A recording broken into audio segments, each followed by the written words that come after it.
بتایا ہے، ایسا گھرانہ بتایا ہے، ہمیں ایسے گھرانے کا مرید بنایا ہے۔ یقین جانیے جتنا اہل بیت سے محبت بڑھے گی قرآن سمجھ میں آئے گا۔ مقصد اللہ کا کلام سمجھانا ہے، ان کا مقصد اللہ کا کلام سمجھانا ہے، ان کا مقصد اللہ کا کلام سمجھانا ہے۔ چور کو لے آئے، دلیل دے رہا ہوں، دور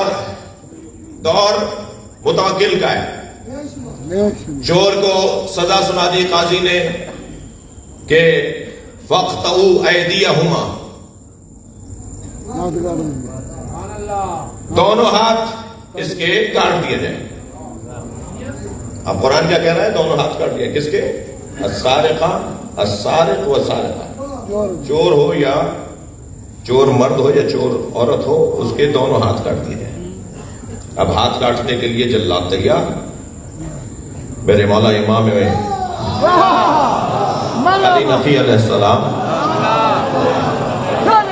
حضرت نے فرمایا کہاں سے کاٹو گے؟ کہاں سے کاٹو گے؟ تو اس نے کہا، قرآن نے کہا ہاتھ کاٹ دو۔ تو حضرت نے فرمایا ہاتھ انگلیوں سے شروع ہوتا ہے اور کونی تک جاتا ہے، کہاں سے کاٹو گے؟ بازو تک جاتا ہے، کہاں سے کاٹو گے؟ نے کہا جی قرآن نے کہا ہاتھ۔ حضرت نے فرمایا ایک، اب حضرت کے پیغام کا مفہوم یہ تھا کہ ایک، میں اپنے الفاظ میں کر رہا ہوں، ایک ذرہ برابر بھی زیادہ کاٹو گے تو اپنی حدوں سے نکل رہے ہو، کم کاٹو گے تو ابھی اپنی حدوں سے نکل رہے ہو۔ جگہ کون سی ہے؟ کہاں سے کاٹو گے؟ کلائی کاٹو گے، کونی کاٹو گے، بازو کاٹو گے؟ تو انہوں نے کہا کہ جی جہاں سے ان المساجد للہ، حضرت نے فرمایا مساجد اللہ کے لیے، فلا تدعوا مع اللہ، اور اللہ کے ساتھ کسی اور غیر کو نہیں استعمال میں لیا جائے گا۔ 7 اعضاء ہیں جو مساجد ہیں، 7 عضو بدن ہیں جو اللہ کی مسجدیں ہیں۔ تو یہ تو اللہ کی چیزیں ہیں، اللہ کی چیزوں میں تمہیں کس نے اختیار دیا؟ اللہ، دونوں ہتھیلیاں اللہ کی، یہ سجدہ کرنے کے لیے گھٹنے، دونوں پیر کے انگوٹھے، پیشانی، بسم اللہ، ان 7 اعضاء کو تمہیں کس نے؟ اللہ کہہ رہا ہے یہ میری چیزیں ہیں۔ کیا کرم ہے سجدہ کرنے والوں کا، تھک رہے ہیں آپ میری بات۔ اللہ نے کہا ہے خبردار، یہ اچھا 7 چیزوں کو ذرا آپ ذرا دیکھیے تو صحیح، پیشانی، دونوں ہتھیلیاں، دونوں گھٹنے، دونوں پیر، رہا کیا جو کاٹا جائے؟ اللہ نے سجدے کی وجہ سے ہمارا جسم بھی بچا دیا۔ کیا معصوم نے فرمایا جہاں قرآن میں ہاتھ کاٹنے کا حکم ہے، وہیں قرآن میں یہ بھی تو حکم ہے کہ اللہ کی سجدہ کرنے والے اعضاء کو نہیں کاٹ سکتے۔ تو انہوں نے کہا پھر کیا کریں؟ حضرت فرمایا انگلیاں کاٹو، انگلیاں کاٹو۔ تو انہوں نے کہا جی انگلیاں ہاتھ تو نہیں ہوتی؟ حضرت فرمایا کیوں نہیں ہوتی؟ انگلیاں ہاتھ ہیں۔ انہوں نے کہا جی کیسے؟ حضرت فرمایا یکتبون بأیدیہم، قرآن میں آیت آئی ہے کہ وہ اپنے ہاتھوں سے لکھتے ہیں۔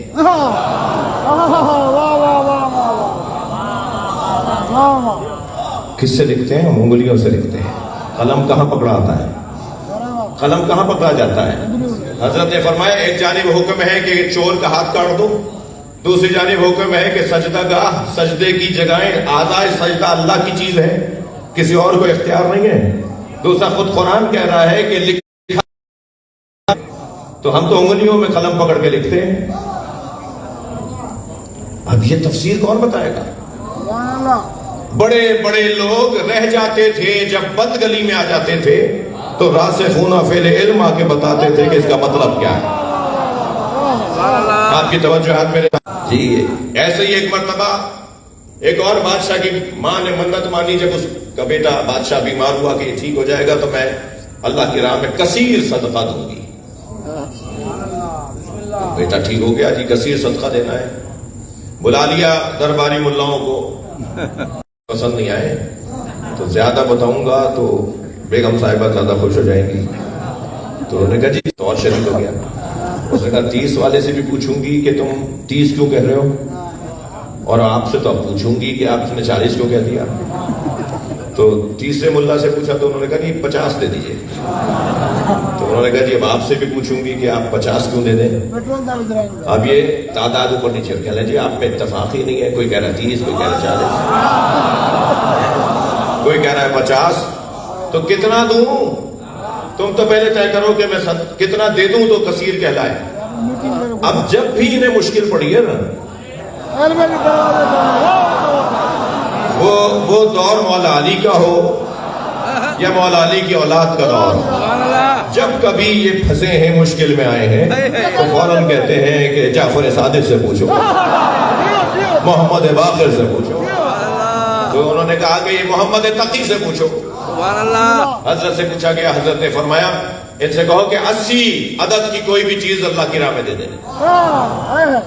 80 کی تعداد, 80 عدد کی کوئی بھی چیز, جانور, کوئی کھانا, کوئی بھی چیز 80 عدد کو پورا کرتے ہیں تو کثیر ہو جائے گا. تو کہنے لگی جیسے میں نے 30 والے سے پوچھا, ایسے میں نے 40 والے سے پوچھا, ایسے میں نے 50 والے, اب آپ سے بھی پوچھ رہی ہوں کہ 80 ہی کیوں. تو حضرت نے فرمایا تم نے قرآن نہیں پڑھا؟ اللہ نے اپنے حبیب سے کہا لقد نصرکم اللہ فی مواطن کثیرہ, اے میرے مصطفیٰ ہم نے آپ کو کثیر موقعوں پر نصرت عطا کی ہے. اللہ نے 80 جنگوں میں نصرت دی ہے, اسی لیے کثیر یعنی 80. صلوات پڑھے محمد و آل محمد.